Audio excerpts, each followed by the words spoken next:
बहुत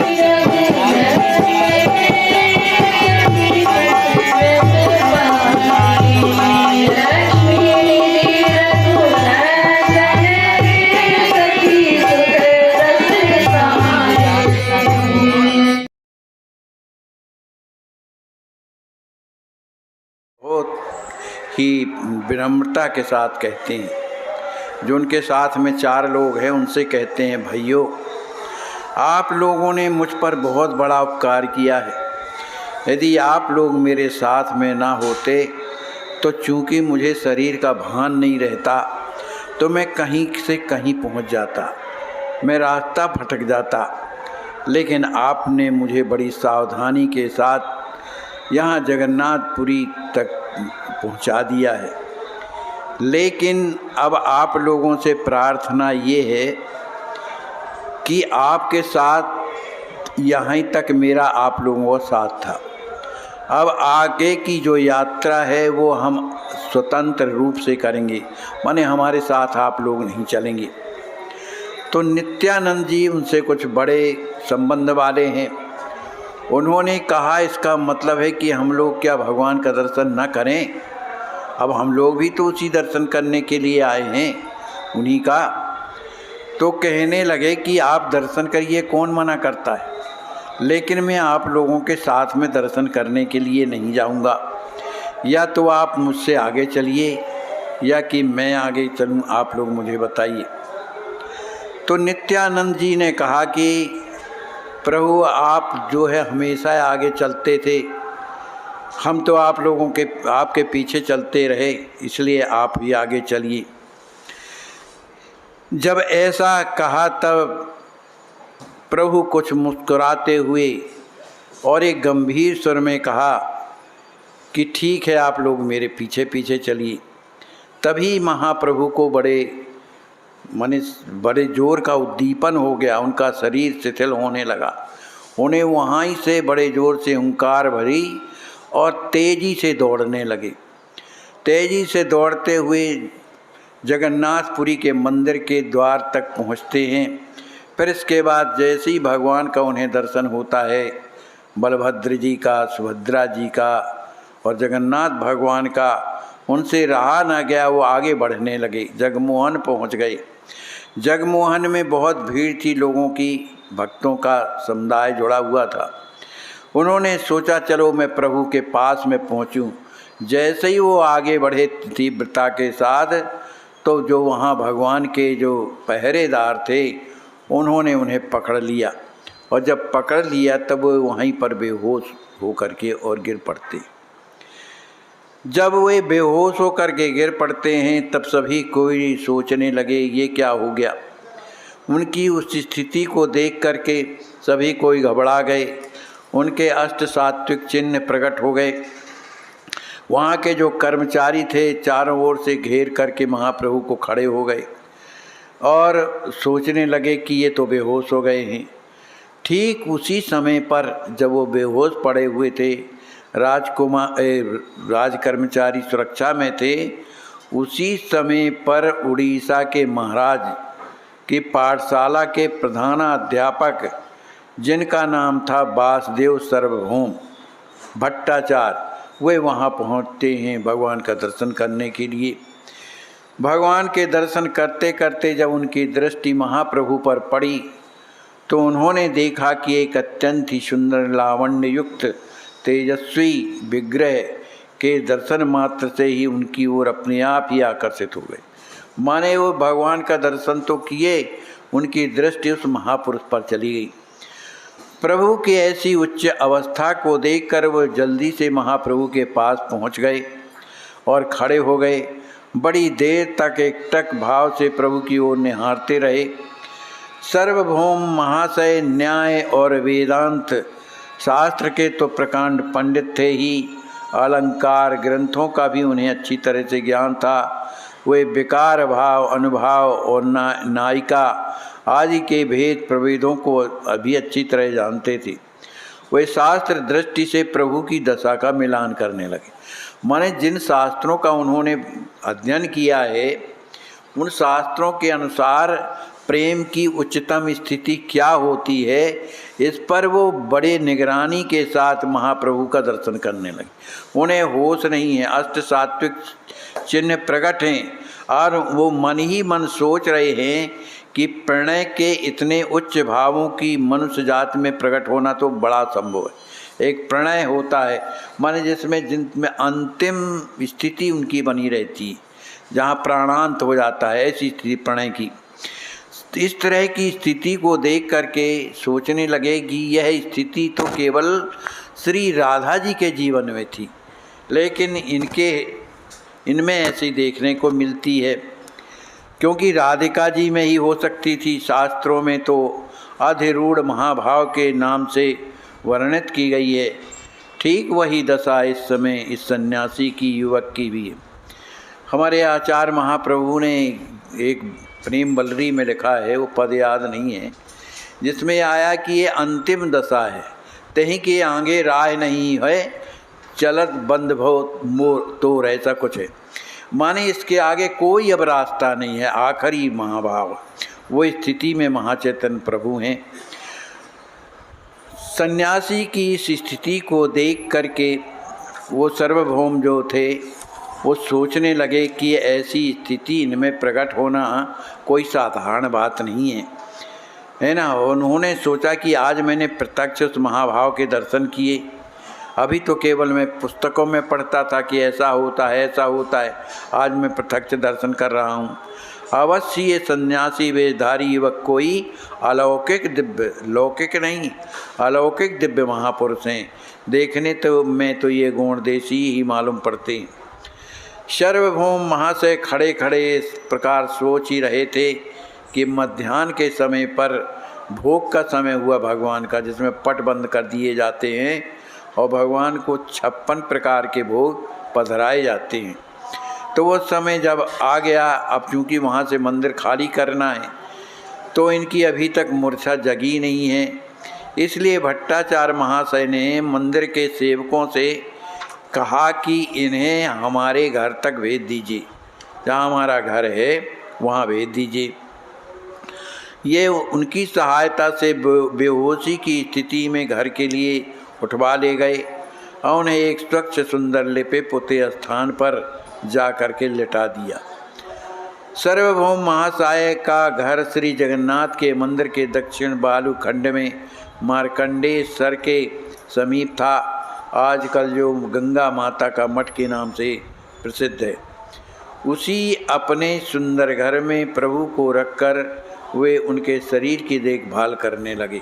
माने वो जानते, माने केवल पढ़े थे कि प्रेम की उच्चतम स्थिति क्या होती है, तो अपने घर में ले जा कर के उस स्थिति का निराकरण और दर्शन करने के लिए वे उन्हें उठा करके ले गए थे। अब वो शरीर की देख रेख कर रहे हैं। उन्होंने अपना हाथ प्रभु की नासिका पर रख दिया। माने उन्हें लगा कि क्या शरीर में प्राण है कि नहीं, इसलिए नासिका पर हाथ रखा तो वायु धीरे धीरे चल रही थी। इससे भट्टाचार्य सार्वभौम को बड़ी प्रसन्नता हुई कि चलो इनका जीवन सुरक्षित तो है, तो बड़े प्रेम से सेवा करने लगे। इधर जो प्रभु के साथी जो रह गए थे तो वो पीछे पीछे चले आए। जब पीछे पीछे चले आए, उन्होंने पहरेदारों से पूछा, क्यों भाई, एक गोरे रंग के गौड़ी देश के युवक सन्यासी अभी जो थोड़ी देर पहले दर्शन करने के लिए आए थे वे कहाँ गए? पहरेदारों ने कहा, हाँ एक आए थे, उन सन्यासी महाराज को तो हमने देखा है, वे बड़ी ही सुंदर, न जाने उन्हें क्या हो गया, वे भगवान के दर्शन करते ही बेहोश हो गए, मूर्छित हो गए और जगमोहन में गिर पड़े। अभी अभी थोड़ी देर पहले आचार्य सार्वभौम भट्टाचार्य अपने घर ले करके गए हैं, क्या आप लोग उन्हीं के साथी हैं? तो नित्यानंद जी ने कहा, हाँ हम सब उन्हीं के साथी हैं। तुम लोग हमें भट्टाचार्य सार्वभौम पंडित के घर का रास्ता बता सकते हैं? पहरेदारों ने कहा, अभी हाल ही में तो गए हैं, जल्दी से जाओगे, संभव तुम्हें रास्ते में मिल जाएं। इधर सामने जाकर दक्षिण की ओर चले जाना, वहाँ मार्कंडेय के समीप सार्वभौम पंडित जी का ऊंचा सा बड़ा मकान है, जिससे भी पूछोगे वही बता देगा। बहुत संभव है वे तुम्हें रास्ते में ही मिल जाएंगी। पहरे बालों के मुख से ऐसी बात सुनकर सभी लोग उसी ओर चलने लगे, वे चारों के चारों। उसी रास्ते में भट्टाचार्य जी के बहनोई श्री गोपी नाथाचार्य जी थे, वो मिल गए। और चूँकि वो भी नवद्वीप के ही थे तो सब परिचय के थे, तो आचार्य गोपीनाथ नवद्वीप निवासी ही थे। मुकुंद दत्त से उनका पुराना परिचय था, क्योंकि मुकुंद दत्त बहुत ही सुंदर भजन गाया करते थे, इसलिए परिचित था। महाप्रभु के प्रति उनकी का श्रद्धा भाव था। मुकुंद ने देखते ही आचार्य को झुक कर के प्रणाम किया। आचार्य ने मुकुंद दत्त को बड़े जोरों से आलिंगन करते हुए प्रसन्नता के साथ कहा, आहा गायनाचार्य महाशय कहाँ से आए? आप यहाँ कब से आए हुए हैं? महाप्रभु का समाचार तो बताओ, क्योंकि परिचित थे वो। महाचैतन्य प्रभु इस समय कहाँ पर हैं? कुशल से हैं? मुकुंद दत्त ने कहा, हम बस इसी समय चले आ रहे हैं। महाप्रभु ने गृहस्थाश्रम का परित्याग करके संन्यास ग्रहण कर लिया है और हम उन्हीं के साथ साथ यहाँ आए हैं। 18 नाला से हमसे पृथक होकर एकाकी ही भगवान के दर्शन के लिए दौड़ कर आए हैं। यहाँ आकर पता चला कि सार्वभौम महाशय के घर ले गए हैं। हम सार्वभौम महाशय के घर जाना चाहते हैं। सौभाग्य से आपका दर्शन हो गया, ये हमारी यात्रा सफल हो गई। आचार्य गोपी ने कहा, ठीक है, आप सबको भली भांति घर ले चलूँगा, इसके पहले भगवान का दर्शन तो कर लिया जाए। तो मुकुंद दत्त ने कहा कि पहले हम महाप्रभु की स्थिति का पता लगाएंगे कि वो स्वस्थ हैं कि नहीं, फिर इसके बाद भगवान का दर्शन करेंगे। इस तरह से कहा। इन सब लोगों ने जाकर प्रभु को चेतना शून्य अवस्था में देखा। जब घर पहुंचते हैं तब इन्हें इनकी स्थिति सही ठीक नहीं थी, माने अचेतन पड़े हुए थे। भक्तों ने चारों ओर से प्रभु को घेर लिया। जो भगवान के प्रेम में मस्त हो करके और जो बेहोश हो जाते हैं, चेतना शून्य होते हैं, उनको जगाने का केवल एक ही उपाय होता है, भगवान का संकीर्तन। इसलिए सब लोगों ने महाप्रभु को घेर लिया और बड़े उच्च सुर से भगवान के सुंदर नामों का कीर्तन करने लगे। जब बड़े जोर से कीर्तन करने लगे तब महाचैतन्य प्रभु के कानों में वो जब ध्वनि जाती है तो बड़े प्रसन्नता से के साथ उठकर हुंकारी भरते हैं और उठ करके बैठ जाते हैं। अब प्रभु को इस तरह से प्रसन्नता में भरा हुआ देख करके सार्वभौम भट्टाचार्य बड़े प्रसन्न होते हैं कि चलो अब इनसे बातें होंगी, इसके बारे में हम पूछेंगे। तो इस तरह से वहाँ पर अब कीर्तन की ध्वनि गूंजने लगी। प्रभु के कुछ कुछ प्राकृत होने पर सार्वभौम की सम्मत से उनके पुत्र जो चंदनेश्वर थे, नित्यानंद प्रभुति आदि भक्त जगन्नाथ जी के दर्शनों को चले गए। वहाँ जाकर उन्होंने भक्ति भाव सहित श्री सुभद्रा बलदेव जी के सहित जगन्नाथ भगवान का दर्शन किया। पुजारी ने प्रसादी चंदनमाला आदि भक्तों के लिए दिया। उसे ग्रहण करके वे लोग अपने सौभाग्य की सराहना करने लगे। सार्वभौम भट्टाचार्य का नाम तो पहले ही सुन लिया गया है, अब उनका संक्षेप परिचय देना आवश्यक प्रतीत होता है। सार्वभौम महाशय अपने समय के उस प्रांत में अद्वितीय विद्वान न्यायिक समझे जाते हैं। उनके शास्त्र ज्ञान की चारों ओर ख्याति थी। इतना सब होने पर भी प्रभु के समागम के पूर्व उनका जीवन भक्ति विहीन था। माने वो भगवान के भक्त नहीं थे, ज्ञानी थे, सब कुछ था, लेकिन भगवान की भक्ति से दूर थे। लेकिन उनके अंदर छिपी हुई जो भावुकता तब तक स्फुटित नहीं हुई कि जब तक उन्होंने महाचैतन्य प्रभु का साक्षात्कार नहीं किया। महाचैतन्य प्रभु का साक्षात करते ही उनके हृदय में जो प्रभु के प्रति प्रेम भरा हुआ था वह एकदम से उमड़ने लगा और आनंद में भरने लगे। माने कोई ज़रूरी नहीं है कि कोई ज्ञानी है तो भगवान का प्रेमी हो।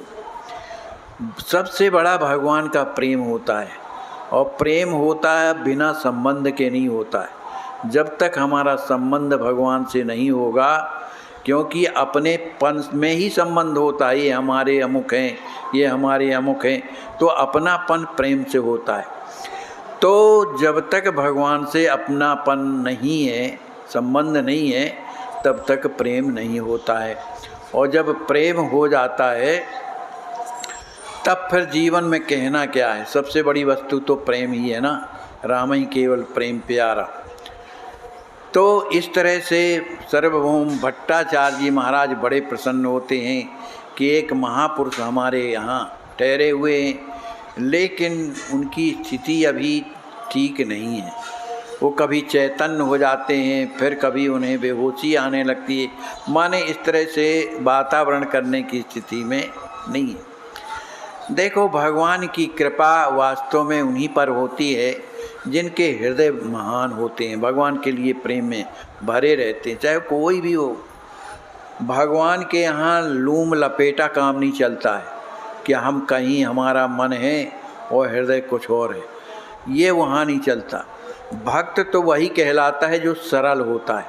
सरल का मतलब जैसे अंदर वैसे बाहर, जैसे छोटे छोटे बालक होते हैं, वो जो बोलते हैं उनके अंदर वैसे ही होता है, और जो अंदर होता है वही बोलते हैं, उनके अंदर ये कपट पूर्ण व्यवहार नहीं होता। उस स्थिति में जब भक्त पहुंचते हैं तब समझो कि हमारे ऊपर भगवान की कृपा है। एक बार की बात है, एक संत के मुख से हमने एक कथा सुनी थी, हमें याद आ गई कि एक संत थे और उनके आश्रम में बहुत से संत रहते थे, और एक माता जी भी रहती थी। उन्होंने अपना जीवन उसी आश्रम में रह कर के बिताया। वो झाड़ू की सेवा किया करती थी, कुछ नहीं करती थी, झाड़ू लगाती थी। और मंदिर जो था उसमें ठाकुर जी का था, उसे वरदराज भगवान का मंदिर कहती थी, माने राधा कृष्ण ही वरदराज कहलाती थी, तो मंदिर था। और जो वो महंत थे बहुत अच्छे थे, उनको भी वरदराज महंत बोला करते थे सभी कोई। तो वे आश्रम में रह कर के सभी संतों की सेवा करते थे, सबका ध्यान रखते थे, भगवान की सेवा किसी तरह से बिगड़ने ना पावे इसका विशेष ध्यान रखते थे। वो जा कर के जहाँ पर कुठार रहता था, कुठार से जो अन्न निकलता है उसका निरीक्षण करते थे, जो आटा आता था उसका निरीक्षण करते थे कि कहीं कंकड़ पत्थर ना हो जिससे भगवान को कष्ट हो, या भगवान के पाने योग्य है कि नहीं है, सबका विचार करते थे। उनका मतलब था कि भगवान के प्रति उनका वात्सल्य भाव था कि छोटे बालक हैं, इसलिए इन्हें किसी तरह का कष्ट नहीं होना चाहिए। तो इस तरह से बड़े आनंद से वह आश्रम चलता था। तो एक दिन वरदराज जी बैठे हुए थे और भी संत लोग बैठे हुए थे। अब चूँकि आश्रम बहुत बड़ा था तो कितने संत रहते हैं इसकी जानकारी विशेष नहीं रहती थी, काम इतना ज़्यादा रहता था। तो उन्होंने देखा कि एक माता जी झाड़ू लगाती हैं और झाड़ू लगाते लगाते थक जाती हैं, और थक जाती हैं तब बैठ जाती हैं, और बैठती हैं तो फिर उठ जाती हैं, फिर झाड़ू लगाती हैं, फिर थक जाती हैं, फिर बैठती हैं। अब आश्रम तो बहुत बड़ा है, लेकिन ये रोज़ाना उनकी सेवा थी, कोई कहा नहीं किसी ने, पर रोज़ाना करती थी इस तरह से। तो उनकी उस स्थिति को देख करके वरदाचार्य जी महाराज जो हैं उन्होंने माता जी को बुलाया, कहा बुला करके लाओ। तो वो माता जी आई। तो वरदराज महाराज बोले कि ऐसा है कि माता जी अब आपका शरीर चलता नहीं, इसलिए अब ये झाड़ू वाली जो सेवा है सोहनी सेवा कहलाती, इसको मत किया करो, क्योंकि तुमसे चला नहीं जाता है, शरीर अनुकूल नहीं है। तो बैठे बैठे माला जपो और जो भगवान का प्रसाद मिलता है पाओ, बहुत तो सेवा किया है। तो बेचारी वो माता जी रोने लगी।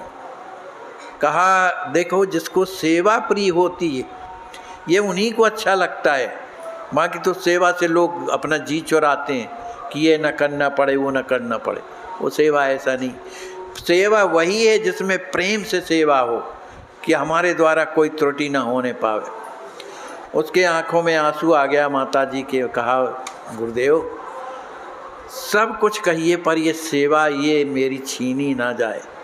मैंने जीवन भर यही किया है और मुझे जब तक मेरा जीवन रहे तब तक आशीर्वाद दीजिए मुझे कि मैं इसी तरह से सेवा करती रहूं।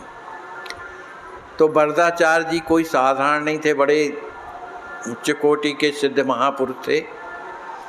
कहा ठीक है तुम यही करना चाहती हो, चलो कोई बात नहीं, बोलो वरदान मांगो, तुम्हें क्या चाहिए। तो माता जी ने कहा कि हमको आप जवान बना दो, जवान बना दो, हमारे अंदर शक्ति आ जाएगी तो हम और आराम से झाड़ू लगाया करेंगी, इस तरह का कहा। तो महाराज ने जो है कृपा कर दिया, थोड़ी देर में वो बुढ़ी से सुंदर युवती बन गई, शक्ति आ गई, शक्ति आ गई। अब वो तो बड़ी प्रसन्न, इतनी प्रसन्न कि अब क्या बताएं, उसको सेवा करने का सौभाग्य मिला, झाड़ू लगा रही थी। उसी समय पर जब वो झाड़ू लगा रही थी एक दिन, तो वहाँ का राजा वहाँ से निकला। तो राजा ने देखा कि इस आश्रम में जहाँ साधु संत रहते हैं, इतनी सुंदर युवती यहाँ पर झाड़ू लगा रही है। तो अपना घोड़ा में चढ़ कर के आया, वहीं घोड़ा खड़ा किया उसने, और उसने कहा सुनो, तुम यहाँ झाड़ू क्यों लगाती हो? तुम तो इतनी सुंदर हो कि राजमहलों के रहने योग्य हो, बोलो तुम हमारे यहाँ राजमहल में चलोगी? मैं राजा हूँ यहाँ का।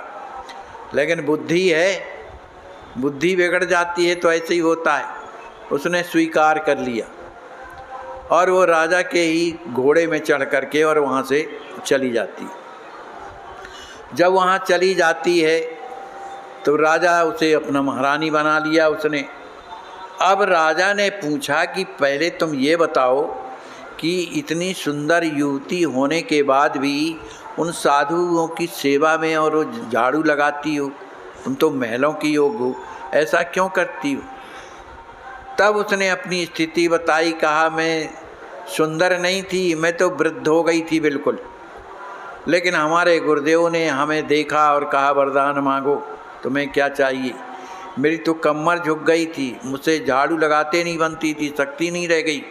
लेकिन मेरे गुरुदेव ने जब वरदान मांगने के लिए कहा, तब मैंने कहा मुझे जवान बना दो जिससे मैं सेवा किया करूँगी।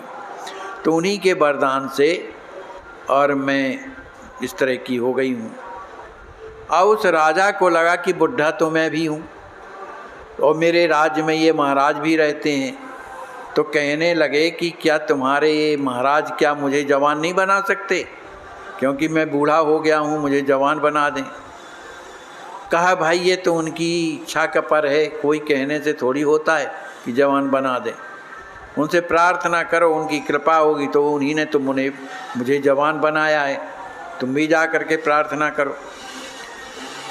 राजा ने अपने मंत्री को भेजा महाराज के पास, कहा महाराज आपको महाराज ने बुलाया है अपने दरबार में, लेकिन वरदाचार्य जी ने साफ मना कर दिया कि हम भगवान का दरबार छोड़ करके किसी राजा के दरबार में नहीं जाते, हम महाराजा के दरबार के सेवक हैं, कहीं नहीं जाते।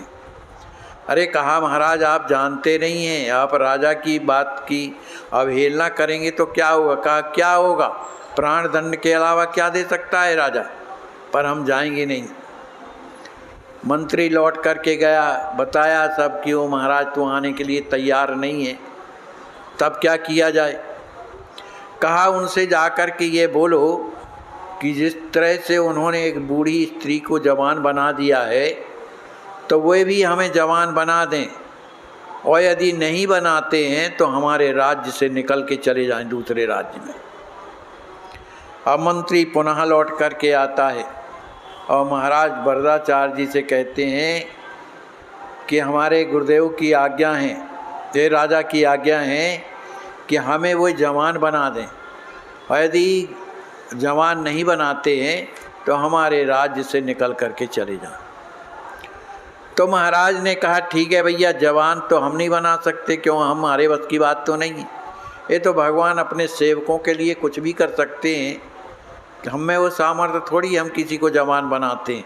उनकी प्रेरणा थी, उनकी इच्छा थी, सेवक को उस तरह से जवान बना दिया, पर हम ये नहीं कर सकते हैं। अब रह गई बात राज्य छोड़ने की, तो हम शहर से तैयार हैं, हम छोड़ करके जाएंगे। कहा तो ठीक है, आप जाइए।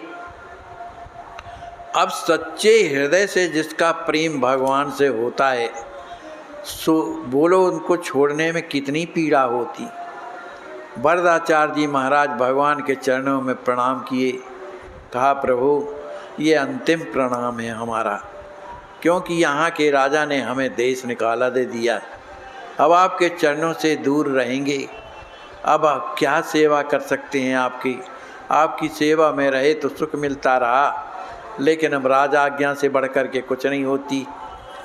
अब हमें आज्ञा दीजिए और हमसे जो भी गलती बनती रही हो उसे आप क्षमा करिए। ऐसा कह करके महाराज बड़े दुखी हो गए और रोने लगे।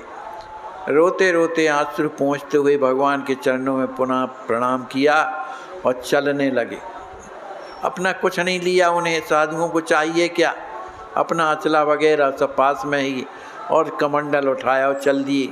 जैसे ही चलने के लिए तैयार हुए तो वे दोनों मूर्तियां श्याम सुंदर की, राधा रानी श्याम सुंदर, वो भी उनके पीछे पीछे चलने। जब पीछे पीछे चलने लगी तब मंत्री ने देखा, अरे जब ये ही चली जाएंगी तब क्या होगा।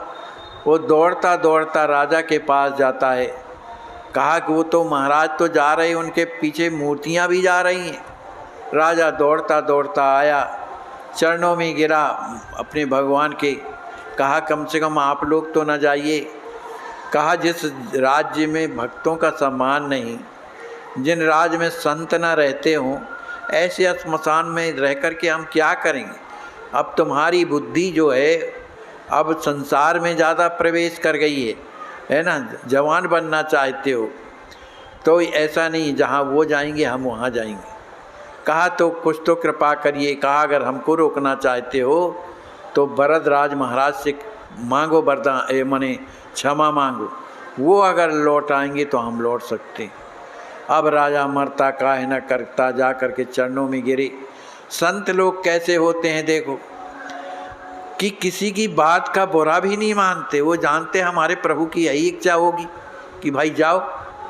और जैसे ही मन जाके चरणों में राजा गिरा। कहा महाराज मुझसे बहुत बड़ी भूल हो गई है, मैंने आपको कष्ट दिया और इस तरह से कह दिया कि आप मुझे जवान बनाइए, और कह दिया कि यदि नहीं कर सकते हैं तो राज्य छोड़ करके जाइए। ये बहुत बड़ी गलती हो गई महाराज, जो दंड देना हो मुझे दीजिए, लेकिन अब आप न जाइए। फूट फूट करके चरणों में रोने लगा। राजा को रोते हुए देख करके महाराज द्रवित हो गए। अरे भैया तुम ऐसा क्यों सोचते हो भाई, है ना, आज तुम्हारा राज्य है, तुमने निकाल दिया, अब तुम कह रहे फिर से रहो तो रहे आए, क्या फ़र्क पड़ता है। और जैसे ही लौट करके आते हैं तो दोनों की दोनों मूर्तियाँ उन्हीं के पीछे पीछे और चली आई और मंदिर में जा कर के और विराज गई। मतलब ये है कि भगवान को क्या मंजूर है, प्रेम।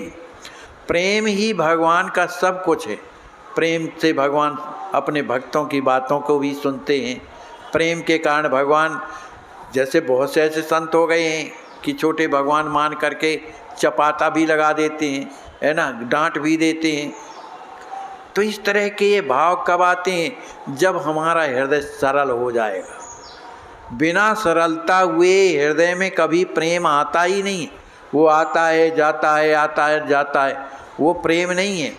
छनई बढ़े छिन उतरे, सो तो प्रेम न होए, अगट प्रेम पिंजर बसे, प्रेम कहावे सोए।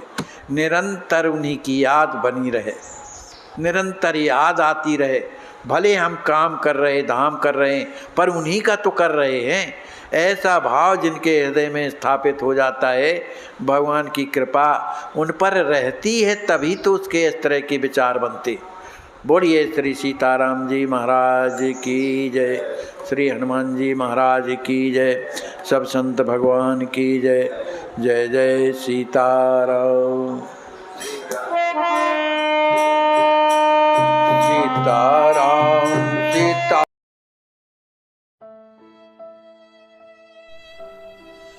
इनको लकवा मारने के बाद 1 महीने तक अपने बिस्तर पर पड़े रहे। दुर्भाग्य हमारे समाज का, कोई हाथ नहीं लगाता था, बेचारे खिसक खिसक के लेटरन करते थे। आज अस्वस्थ संत सेवा ट्रस्ट आपकी देख रहे हैं आप किस प्रकार से स्नान करा रही है और इनको हर प्रकार के इलाज की सुविधा अब चलने लगे हैं ये। और मेरे प्यारे भाइयों, जिंदगी में कठिनाइयां हमें सही रास्ता दिखा जाती हैं, अवश्य ही उनसे घबराना नहीं चाहिए। जय श्री राम। आपकी अस्वस्थ संत सेवा ट्रस्ट के द्वारा इन्हें लखनऊ मेडिकल कॉलेज भेजा गया है ऑपरेशन के लिए। बहुत कष्ट है, बिना ऑक्सीजन के इनके प्राण नहीं रह सकते हैं। आप सोचिए, आप विचार कीजिए कि ऐसे असहाय संत बेचारे जिनकी कोई सेवा नहीं करता, तो कम से कम आपके अस्वस्थ संत सेवा में आ गए हैं इस ट्रस्ट में, तो आप रात दिन उनकी सेवा कर रहे हैं।